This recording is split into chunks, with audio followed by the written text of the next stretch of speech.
प्रभु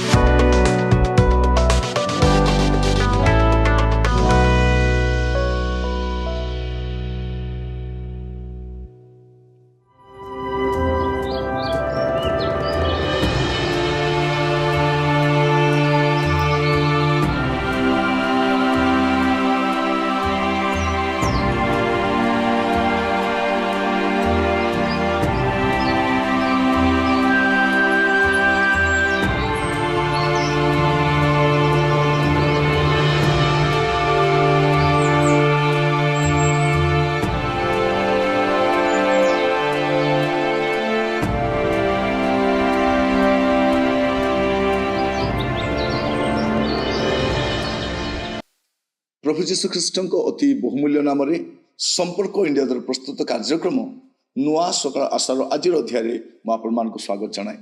प्रभु आपण प्रत्येक को बाहुल्य रूपे आशीर्वाद करंतु।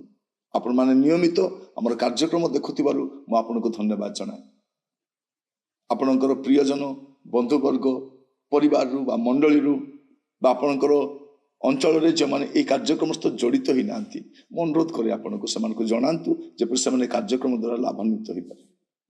विशेषकर कार्यक्रम आपन को पई प्रस्तुत करा जायछि जेपर स्वल्प समय मध्य रे आपन प्रभुकर वाक्य को बुझी पारिबे।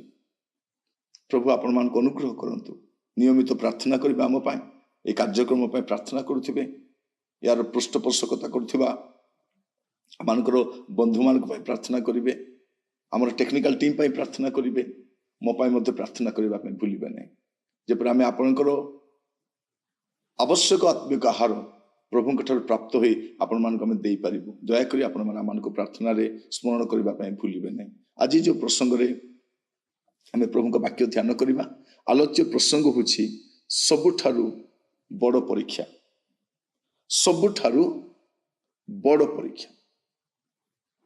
बड़ परीक्षा कोटा निजक परीक्षा। सबुठारु बड़ परीक्षाटा कौन? निजक परीक्षा करबा। आमे तो अन्य को परीक्षा करि थाउ, अन्य विषय भाबी थाउ, अन्य को तर्जमा करि थाउ, अन्यर समालोचना करि थाउ, अन्य को पूरा पूरी ताको एक्सपोज करि दि थाउ। किंतु आमे निजको केबे परीक्षा करिछु? सबुठारु बड़ परीक्षा होछि निजक परीक्षा करबा, निजको देखिबा। आपण दिन मध्य केते समय निज विषय भावती, निजक परीक्षा करती। सप्ताह आप केते समय बाहर करते, मास करे, वर्ष करे। तेणु आमकर निज जीवन भल नहीं। अन्य मान विषय में बहुत भावी था, अन्य परिवार विषय भावी था, आम मंडली अन्य सदस्य मान विषय बहुत भावी था, आम समाज अन्य लोक मान विषय आम बहुत भावी था, चिंता करि था। रात्रि बेले निद हुए मुझे विषय भावुली परा। बस कौन भावुच ना तांको कथा भावुची। कौन लिखुच तांको विषय लिखुची। कथबार्ता कौन होता विषय कथा होती तो निज विषय केवे कथा है। मनुष्य आपना को परीक्षा करू। प्रथम करंथियो तार 11 पद 28 पद लिखा जाउछि किंतु मनुष्य आपना को परीक्षा करू आउ सही परि भाबे ए रोटी भोजन करू ओई पात्र रु पान करू। ए लिखा जाउछि मनुष्य कहा को परीक्षा करू, अन्य को नुहे। आपण जदि प्रभु को कति के आसुछंती, आपण चर्च को भी आसंती, प्रार्थना करबा का आसंती।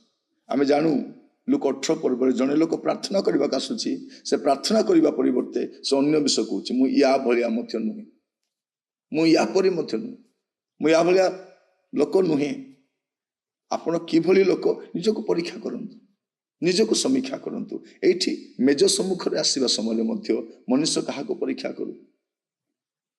मु ए पालकों हाथ नेबा कथा नु, मु एमान सहित बसिबा कथा नु। मैं मंडली को एठी मते सेते भोज गिरजा भलो लागे नै, मु सेठी नी। काहे से पालकों को प्रचार करे, पालकों को से विचार करे, आ से विश्वासी मान को विचार करे, से समस्त को विषय से समीक्षा करे। पालकों को जीवन पर एमिति सेते मु एठी भोज नेबा इच्छा करे। ए विश्वासी माने भलो नुहंती, से भी भलो नुहंती, ये भी भलो नुहंती, तेणु मु निये नै। କିନ୍ତୁ ବାଇବଲ କଣ କହୁଛି? ମେଜକୁ ଆସିବା ସମୟରେ ତୁମେ ପାଳକ ବିଷୟରେ, ଡିକନ ମାନଙ୍କ ବିଷୟରେ, ସେକ୍ରେଟାରୀଙ୍କ ବିଷୟରେ, ବିଶ୍ୱାସୀ ମାନଙ୍କ ବିଷୟରେ, ମଣ୍ଡଳୀ ବିଷୟରେ ପରୀକ୍ଷା କର ନାହିଁ, ଆପଣାକୁ ପରୀକ୍ଷା କର। ଆପଣାକୁ ପରୀକ୍ଷା କର, ନିଜକୁ ପରୀକ୍ଷା କରନ୍ତୁ, ସମୟ ବାହାର କରନ୍ତୁ ନିଜକୁ ଜାଣିବା ପାଇଁ। ଆପଣ ଯଦି ପଚାରିବେ ତୁମେ କିଏ, ଆପଣ ମାନେ ମାନେ ମାନେ ମାନେ ହିଁ ବସି ପଡ଼ିବେ। କିନ୍ତୁ ଅନ୍ୟ ବିଷୟରେ ପଚାରିବେ କେତେ କହିବେ? କହିବି ନା ଆଉ ଟିକେ ରହିବି, ଆଉ କେତେଟା କହିବାର ଅଛି। ମୁଁ କହିବା ପାଇଁ ଚାହେଁ ସବୁଠାରୁ ବଡ଼ ପରୀକ୍ଷା ହେଉଛି ନିଜକୁ ପରୀକ୍ଷା କରିବା,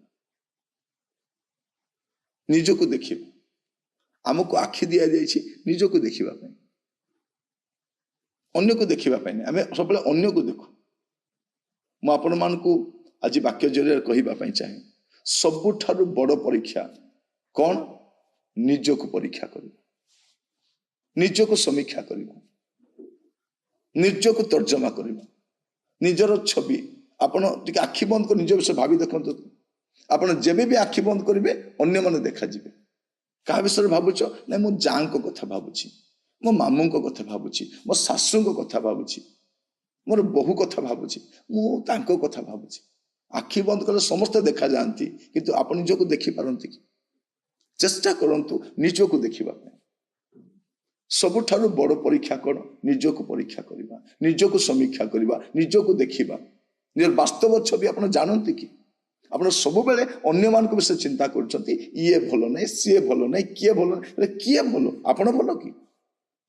ମୁଁ ଆପଣ କହୁଥିଲି ଚର୍ଚ୍ଚ ଆସିଲେ ଆମେ କହୁଛୁ ଏ ପାଳକ ପୁରା ସେମିତିକା, ଏଇଠିକା ଡିକନ ମାନେ ଭଲ ନୁହନ୍ତି, ସେକ୍ରେଟାରୀ ପୁରା ସେମିତି, ସେ ଟ୍ରେଜରଙ୍କ କଥା ଜାଣିନାଅ, ତାଙ୍କ ପରିବାର କଥା ଜାଣିନାଅ, ତାଙ୍କ ପିଲାମାନେ ଭଲ ନୁହନ୍ତି, ଏଇ ଯୋଉ ବସିଛନ୍ତି ଇଏ ବି ଭଲ ନୁହନ୍ତି, ସେ ତାଙ୍କ କଥା ଜାଣିଛ? ମୁଁ ସବୁ ଜାଣିଛି। ଇଏ ସମସ୍ତଙ୍କ କଥା ଜାଣିଛି, ଖାଲି ନିଜ କଥା ଜାଣିନି। ଆଜି ମୁଁ କହିବା ପାଇଁ ଚାହେଁ ସବୁଠାରୁ ବଡ଼ ପରୀକ୍ଷା ନିଜକୁ ପରୀକ୍ଷା, ନିଜକୁ ପରୀକ୍ଷା। ସେଇ ବ୍ୟକ୍ତି ଜଣକ ଆସି ପ୍ରାର୍ଥନା କରିବା ସମୟ କହୁଛି ମୁଁ ୟା ଭଳିଆ ନୁହଁ, ମେଜରେ ବସିବା ସମୟରେ ମୁଁ ତା ଭଳିଆ ନୁହଁ।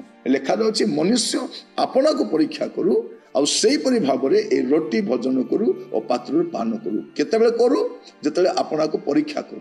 ପ୍ରଥମରେ ପରୀକ୍ଷା କରୁ, ତାପରେ ଭୋଜନ କରୁ, ତାପରେ ପାନ କରୁ। ପ୍ରଥମ କରିବା କାମ କଣ?